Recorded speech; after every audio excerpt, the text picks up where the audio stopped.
Bonjour à tous, je viens donc vous présenter un tutoriel vidéo pour vous montrer comment concevoir un casier à moindre coût. Donc présentation de ce casier, une trappe permettant l'accès à une nasse,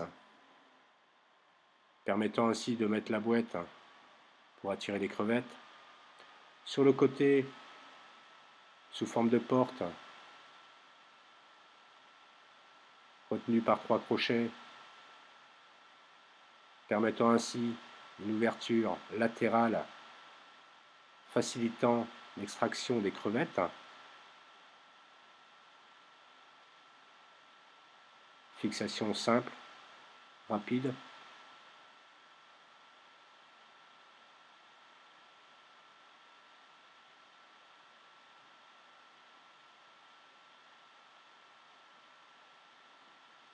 Une barre de maintien pour le casier, évitant ainsi de rouler une fois arrivé au fond en fonction des courants. Je vais maintenant vous présenter le matériel nécessaire et les matériaux pour la conception de ce casier. Donc du grillage acheté à la coopérative, il est vendu en largeur de 1,24 m. Pour la conception de ce casier, il vous faudra 1 mètre linéaire, donc 1,24 m carré vous suffira amplement pour faire ce casier.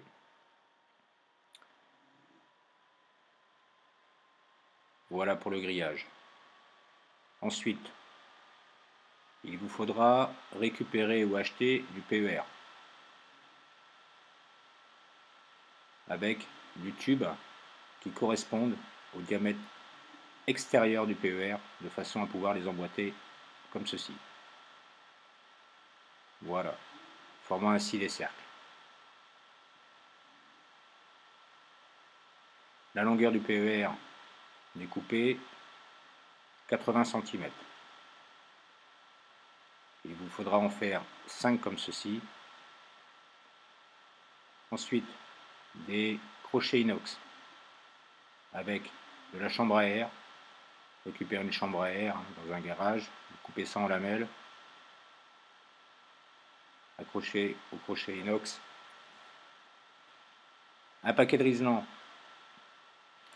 environ une centaine de riselants, c'est à peu près ce qu'il m'aura fallu pour faire un casier, puisque il vaut mieux assurer le coup en mettant plus de riselants que pas assez. Un tube en plastique qui vous permettra de lester votre casier. Vous le remplirez de béton et en dernier vous le fixerez au casier. Une nasse, donc plusieurs possibilités, soit vous prenez du grillage comme ceci, ou alors vous verrez sur la suite, par la suite je vous montrerai comment avec les chutes fabriquer une nasse pour éviter éventuellement de jeter des chutes à la poubelle. Au niveau outillage, il vous faut une pince coupante, un cutter et pour finir un mètre.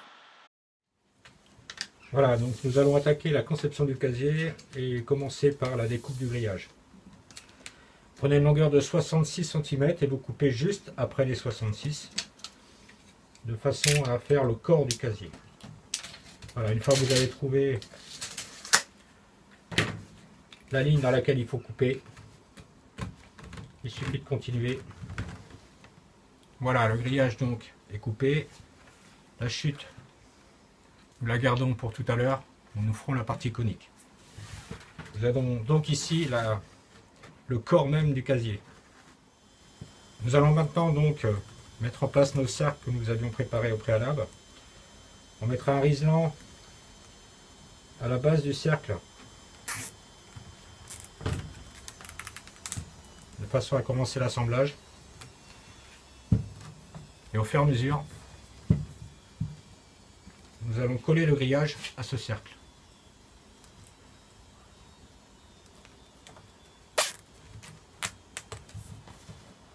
Comme ceci.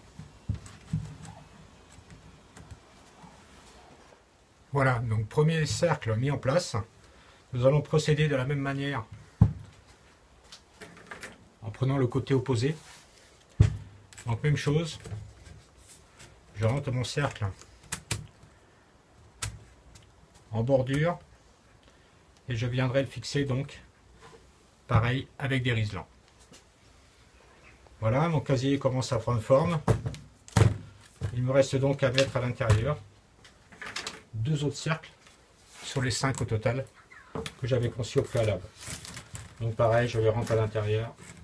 Je vais les placer à l'endroit judicieux de façon à laisser un espace suffisant au milieu pour créer ma porte permettant d'accéder à la nasse dans laquelle je mets la boîte. Voilà, reste à trouver le juste milieu. À vous de rendre ça équitable et de bien suivre le côté linéaire du grillage de façon à avoir quelque chose de propre. Voilà, mes 2 cercles sont mis, je finis de les fixer avec du riselant. L'idéal étant l'écart entre ces 2 cercles là de 21 pour laisser à peu près du 23 au milieu et retrouver du 21 ici. Donc vous finissez de le fixer avec du riselant en prenant soin de préférence de le fixer par l'intérieur de façon à ne pas avoir, quand vous aurez coupé votre riselant, la fermeture qui pourrait vous gêner et puis risquant d'être un petit peu blessante de l'extérieur. Voilà, comme ceci, vous en mettez un tous les 10 cm et ça le fera. Voilà, donc maintenant l'ossature de mon casier étant terminée, je vais pouvoir couper mes riselants que j'ai pris soin de serrer avant de continuer. Donc je prends soin de rabattre, comme je le disais tout à l'heure, toutes les parties qu'une fois coupées pourraient gêner un petit peu et devenir un peu coupantes, abrasives. Donc je prends soin de les couper au préalable, de les tourner au préalable et de couper tous mes riselants une fois bien serrés. Voilà, ma partie cylindrique du casier étant terminée, je vais procéder à la conception des parties coniques sur les côtés. Donc je récupère la partie restante du grillage de tout à l'heure. Je vais procéder en juxtaposant équitablement le reste et procéder au découpage de façon à avoir 2 parties qui me permettront de fabriquer les parties coniques.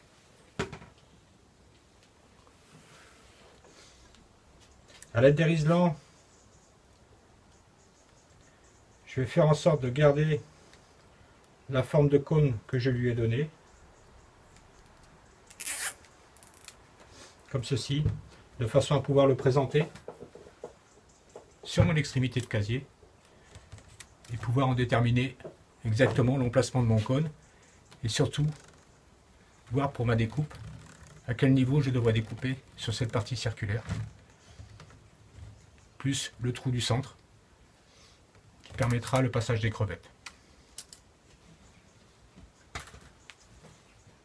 Voilà, donc j'ai pris soin, donc j'ai bien fixé ma partie conique sur l'extrémité de mon casier. Je vais pouvoir maintenant procéder au découpage, comme je vous disais tout à l'heure. Donc je procède au découpage au cutter et je vais longer. Je vais dégrossir d'abord en prenant un peu plus large. Voilà donc le résultat obtenu une fois que j'ai découpé. Je vais pouvoir donc maintenant apporter quelques retouches pour avoir quelque chose de plus propre.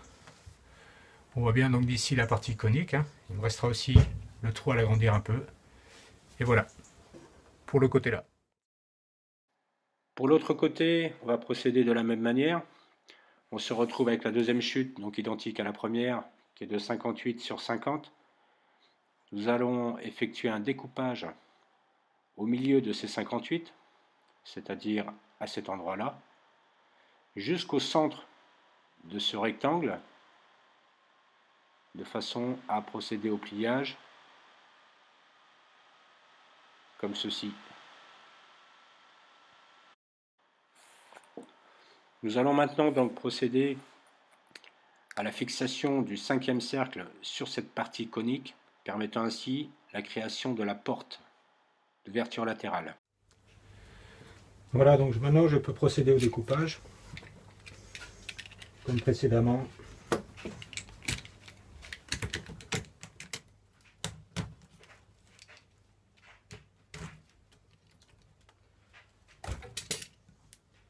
Je coupe les riselants.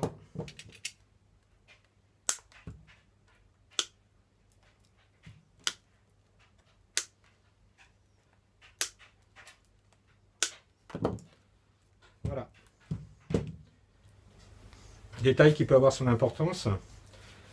Au niveau du PER qui est en bout de casier, il est préférable de le mettre à 2 cases vers l'intérieur de façon à laisser la possibilité à la partie conique avec le nouveau PER, le 5e PER, de pouvoir rentrer à l'intérieur, comme ceci.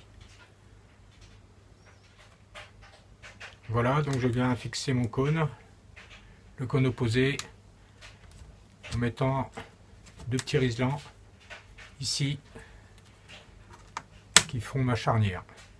Donc il ne me reste plus qu'à installer mes élastiques avec mes crochets inox pour que le casier commence à prendre forme. Par la suite, l'ouverture, la poche à l'intérieur, le lestage sur le côté et le casier sera terminé. Voilà les 3 petits crochets installés. Je n'ai plus qu'à rabattre mon couvercle et à venir crocher sur le grillage pour fermer cette porte. Voilà, porte fermée. Nous allons maintenant procéder à la découpe de l'accès. Donc l'ouverture se fera toujours pareil à la découpe du cutter. Il faut compter à peu près une porte de 14 sur 14. Donc j'essaye de rendre ça équitable entre mes deux PER. 14-14. Ce sera d'ici à là. Mon ouverture est donc ainsi faite. Donc j'ai mis des protections sur les côtés avec des gaines coupées de façon à pouvoir les encastrer dedans et avoir une protection. Nous allons attaquer maintenant donc la fameuse poche, comme je vous disais en début de tuto, avec la récupération des chutes. Il suffira donc d'opérer un système de pliage à votre convenance pour obtenir une poche. Voilà donc le résultat obtenu avec un peu de découpe, du pliage et quelques riselants. La fameuse poche, donc je vais pouvoir la rentrer par le côté, tout simplement, et venir la présenter face à ma porte, et ainsi pouvoir la fixer par des riselants sur les 3 coins ou les 4 coins, en fonction de la grandeur de la nasse que vous avez fabriquée. Voilà, j'ai donc mis également la barre en béton de maintien du casier au fond, fixée par des riselants, 2 au milieu, percés, de façon à avoir le maintien latéral, et puis 2 autres aux extrémités. Avec 4, ça suffit amplement. Ça me permet de laisser donc mon casier sans problème d'un côté ou alors de l'autre, comme ceci. Tutoriel maintenant donc terminé. Prix de revient de ce casier environ 11 € en ce qui me concerne. Avec l'achat surtout du grillage et des riselants, le reste c'était de la récup. Donc je vous souhaite à tous une bonne pêche. Allez, canavo!